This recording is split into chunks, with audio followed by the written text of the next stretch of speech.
Good to see you. Now at Newsmax and Newsmax 2, we have a new streaming channel. There you are, Jeff. You can stream us at YouTube and Rumble at 6 p.m. Eastern every night. We got a show called The Briefing. And boy, are we going to get a briefing from a couple of freedom fighters today. I'm honored to kick off this panel with these freedom fighters, but also with all the patriots that are watching on Newsmax and Newsmax 2. All the patriots out there in the audience here at CPAC, we get to see you out in the hallways, and now we get to see you in the hall, kind of the forgotten men and women that Donald Trump talked about and fought for in 2016. And I suspect, gentlemen, that there are a lot of the patriots who fought to put the Republicans into the majority in the House. And when I see them in the hallway, they seem to have the same question. Congressman Perry, you first. What the heck happened? So this is what happened. We knew it was coming. We knew we were going to take the majority. Now, some in our party thought there was going to be a big majority, but we didn't see that because we quite honestly hadn't earned it. We thought there was going to be a small majority. And the good news about that is that folks like myself as chairman of the Freedom Caucus and Russ Fulcher as a member of the Freedom Caucus knew that we were going to potentially have an outsized influence, and we prepared for it. So we went to the guy that wanted to be the speaker 6 months before that and said, things have got to change around here. The urgency in America to save the republic needs to be addressed. Our people are demanding it, and we should deliver it. And that's what the majority is all about. So we can't keep doing the same things the same way with the same people and expect a different outcome. And so we went in and said, these are the changes we're proposing. We don't have all the good ideas. If you want to change some things, we're willing to hear that. And Kevin McCarthy agreed to a lot of this to become speaker. He agreed to almost all of it to become speaker. For instance, we were spending $7.2 trillion and taking in $4 trillion. We said, let's just go back to pre-COVID spending on some of these accounts and spend $7.1 trillion. They agreed. The rest of the conference actually voted for that early in the spring. We got the best border bill ever out of a Congress, out of a very HR2, a slim majority. Everything was working fine until we got to the debt ceiling impasse. And we even got our speaker in the room. Remember, Biden said there's not going to be a negotiation. You're going to pass a clean debt ceiling. We set up the plan that everybody voted on and voted for to set the conditions for success. That opened the negotiation between Kevin's folks and President Biden and Chuck Schumer. The deal was lost right then. The wheels came off. The caps were broken. The deal with us was broken. And then you saw how the rest of the year went and what finally culminated in the fall. So let's pick up the story right there, top line from you, and then I'll get into specific issues like the border. Congressman Fulcher, the way Congressman Perry describes it, do you agree? And then how do we fix this? That's how it rolled out. And you ought to have to understand, too, you can make a significant argument that in a lot of ways we don't have a majority at all because there is such a broad dynamic between within the conference, right? And so when you go out and you try to run something on a partisan level, and it's something that most of us would think this is a good conservative piece of legislation, this is a good conservative effort, you get down to the votes, you don't have it at all. And so what Scott described, I think, is very, very accurate. And one thing I want to just augment that with, though, is that in the effort to put the speaker in place the first time, a number of the significant rules were changed that did give us some open field running when it comes to procedures. It was very, very important. And so that effort played out, and it turned out to be very worthwhile. Okay, we'll get into the specifics on that. I was thinking this morning, if only we had a checklist to see what you've gotten done, and you haven't. And then I look back, and you were probably part of the September 22nd, 2022 Commitment to America, which was a modern version of the Contract with America. So, Congressman Perry, the first 4 items, if you go to speaker.gov and you Google this, an economy that's strong, a nation that's safe, a future built on freedom, still struggling there, and a government that's accountable. It looks like 0 for 4. Well, let me just begin by saying that all sounds nice, but ladies and gentlemen, this is CPAC. You're conservatives. You're the people that will save the republic. Those aren't issues. Those aren't phrases that the Freedom Caucus use. We like to put some meat on the bones. So those are platitudes that you can either kind of win at or fail at, and most of the people in the country can't tell the difference. And that's the problem with Washington, D.C. The fight oftentimes isn't in Washington, D.C. It's with Washington, D.C. And so we encourage the speaker to to put some things on paper to really define what success is and what success isn't. But like Russ said, the conference is wide, it's broad, and folks don't want to be pinned down to something. Now, I will tell you this. There are Republicans, there are conservatives. Some Republicans are conservatives, and then you got the folks that are willing to save the republic. That's the folks that we need to be elected, regardless of whether they're from New York or from Pennsylvania or from Texas. It doesn't matter where they come from, but there are certain things that are perennial, and that is that government is too big, it's involved in our business, it's bankrupting our country, it's failing us on an international scale, and if you can't be for fixing those things, then run in the other party. There you go. You know, Ed, I want to expand on that just a little bit. People need to understand that there is about half of the members that we serve with fundamentally want to change the social and economic fabric of this nation. And that's why you see this open border. It's a planned strategy to flood the country with new people, new non-citizens, get them addicted to some kind of a government program, win their loyalty, change the social fabric. That's what's part of the plan to have this energy policy that is this utopian windmills and solar cells and electronic vehicles, which just frankly just is not realistic, will not work. But the thing to take away from this is just to come to the realization that there is about half the people we serve, they want to fundamentally change the things that we have grown up with. And so those platitudes that you mentioned off was never the objective of half of the members in the first place. Well, and I specifically searched for the details, and there were 23 commitments that you signed on to. When you search it at speaker.gov, it says, quote, "We've searched but can't find the page you're looking for," which seemed like a metaphor for where we are. So let's get specific. You talked about federal spending, and you said we sent Speaker McCarthy into this negotiation on the debt ceiling. So there hasn't been any spending cuts. They talked about, he talked about cutting the 87,000 new IRS agents. We'll get to the border in a minute, which you mentioned. Why have we not cut any federal spending? Because unfortunately, there's one party in Washington, D.C. and around the country that's literally, as Russ says it kindly, seeking the fundamental transformation of America. We don't really internalize what that means. And there's another party that doesn't necessarily seek that, but's not really going to do much about anything to stop it. And unfortunately, there are many Republicans that want to continue the spending, and they have their project, and it's so important to them. I will tell you, as a person who wore the uniform of the United States for over 35 years, funding the military is important to me. The military hasn't passed an audit ever.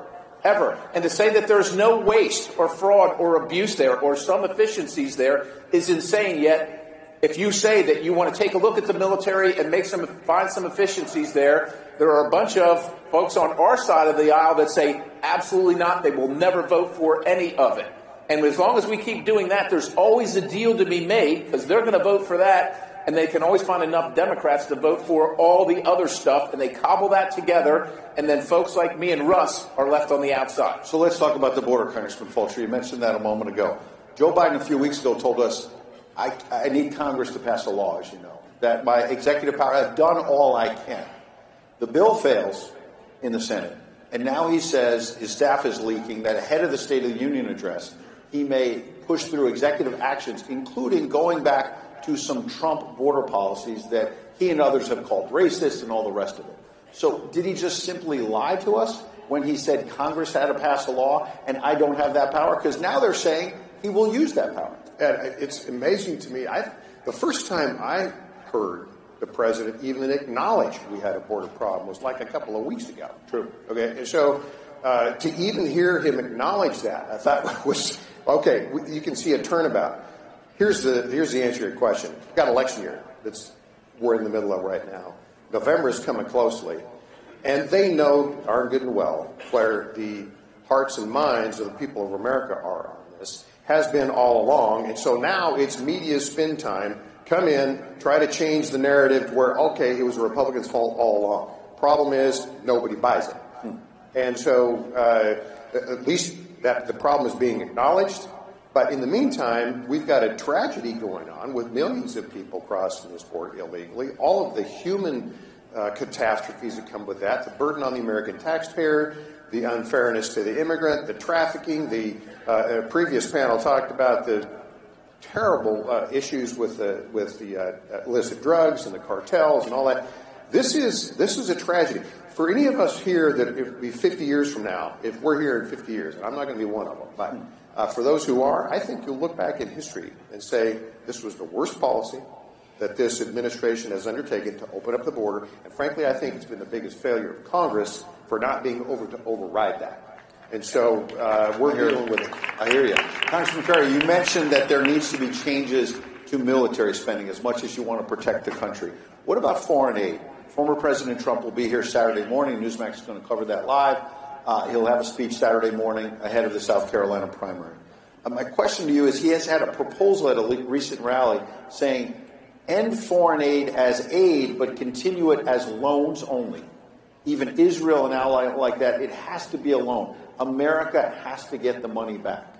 Could you get behind that? Well, I will tell you this. From December to January, we went from 33 to $34 trillion in debt. By May, we will be $35 trillion in debt. We aren't fixing our border. Our citizens, Russ and I, our bosses, can't afford their groceries, can't afford their credit card bills, education, you name it. We're elected by the citizens of the United States of America, not Ukraine, not Taiwan, not anywhere else on the planet. Now, there are friends out there, and we want to be helpful where we can. But bankrupting the country is not something I ever signed up for. I want to help my friends at home, too, but I don't move myself out of my home and leave my family destitute to do it. So we have proposed on numerous occasions, and as you know, Ed, the House actually passed a bill to help Israel that was paid for. We paid for it. That's the responsible thing to do. First of all, that should be the policy. If we're going to send any money to some other country, we got to pay for it so the American taxpayer knows what they're in for. But at a minimum, the other country has to have some skin in the game as well. And so the loan is the minimum standard. This bit where we just give billions and billions of dollars of American treasure away is unacceptable. And when we talk about Ukraine, nobody, not me, not Russ, not anybody, agrees with Vladimir Putin or what Russia has done. Not any of us. But the Biden administration or anybody else hasn't told us what the end game is. Right. Why are we spending all your hard-earned tax money over there? Where do we finish this thing? Right. Nowhere. We haven't seen a strategy. There is no strategy. So go ahead, Congressman, because I want to ask, on Ukraine, there's $60 billion pending that the Senate has passed, obviously. There's a new speaker. You mentioned Speaker McCarthy. He's been gone. We'll talk about whether anything's changed. But on Speaker Johnson, he's saying he's not going to bring up that $60 billion. Do you believe him? Are they going to hold the line on spending, or are we going to see more money to you? Well, there's more than one question there. As far as our position, and I think where the speaker is going to be on this, until, and certainly where I'm at on this, and I think Scott is too, don't talk to us about spending any more money. Don't talk to us about sending money that we don't have to other countries until we first address the border in our own country. To Scott's point, we don't have the money, first and foremost. We don't have the reserves. We've depleted that substantially, and there is no end game. We haven't defined what a win is. Scott pointed that out. And there's one other thing that, from a strategic standpoint, that doesn't seem to be getting addressed. Nobody wants to see Putin run across Europe. Why aren't we talking about starving him to death economically? That can be done. He's got one major source of revenue, and that's oil exports. We shut that off. We figure out how to shut those things down. We solve a lot of problems. If he doesn't have money, he can't prosecute a war. If he doesn't have money, he can't do all these other bad things. Same thing with Iran, by the way. Right. So I was about to ask that. Yeah. Because Congressman Perry, backstage, said he wanted to talk Iran. Let's talk about it. Former President Trump, had the boot on the neck. And next thing you know, right before October 7th, Joe Biden and his team take the boot off. And what was it, $6 billion in sanctions relief. And now they have proxies from the Houthi rebels to Hamas to the south of Israel, Hezbollah to the north. Talk about the stakes right now. The stakes are incredibly high. Iran has been doing this since 1979.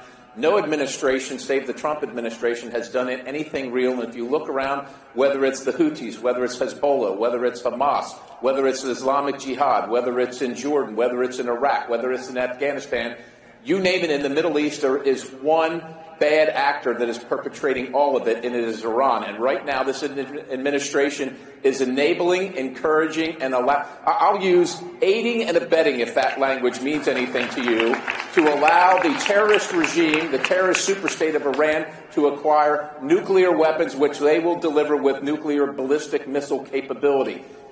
This so must stop. Treason? Are you suggesting? Well, I would suggest this. If you look at his envoy, his special envoy, and this lady named Ariane Tabatabai, who is now the chief of staff for the Special Operations Forces at DOD, who called regularly to a person at the Public Policy Institute of Iran. That this person was trained by the Quds Force, right? The IRGC, as we know them. Revolutionary Guard. The Revolutionary Guard Corps. She's calling in to him to get advice on which meetings she attends, which conferences she attends, and she's working in the Pentagon.